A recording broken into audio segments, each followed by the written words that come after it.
மனநலத்துக்கும் இதுக்கும் என்ன சம்பந்தம்? இப்போ உதாரணமா உங்களுக்கு ரொம்ப பிடிச்ச உணவு என்ன? பிரியாணி. இப்ப அந்த பிரியாணியை நான் ஒரு மிக்சியில போட்டு நல்லா ஜூஸ் மாதிரி அரைச்சு பிரியாணி ஜூஸா நான் உங்க கையில கொடுக்குறேன், நீங்க அதை குடிப்பீங்களா? கண்டிப்பா மாட்டேன். ஏன், பிரியாணில இருக்கிற அதே தானே இந்த ஜூஸ்லயும் இருக்கு, நீங்க குடிக்கலாமே. அது சாப்பிடும்போது, கடிச்சு சாப்பிடும்போது, நம்ம டேஸ்ட் பண்ணி சாப்பிடும்போது தான் அதோட சுவை நமக்கு நல்லா தெரியும். அதனாலதான் அது அப்படி சாப்பிடுவோம். கொலைஞ்சு போயிருந்தாலே பிரியாணியை சாப்பிட மாட்டேன். அப்படி இருக்கும்போது கஞ்சியாவோ மிக்சியில அடிச்சு ஜூஸ் மாதிரியே குடிச்சா அது அவ்வளவு நமக்கு இஷ்டப்படாது.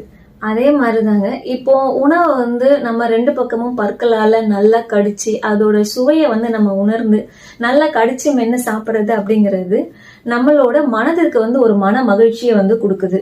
ஒரு நாளைக்கு குறைஞ்சது 3 வேளையாவது சாப்பிடுறோம். அப்ப பற்கல்ல பிரச்சனைகள் இருக்கிறவங்களுக்கு பாத்தீங்க அப்படின்னா இந்த உணவுனால வரக்கூடிய அந்த ஒரு இன்பமும் மன மகிழ்ச்சியும் ஒரு நாளைக்கு 3 வேளையுமே மறுக்கப்படுது அப்படிங்கிறது தான் உண்மை.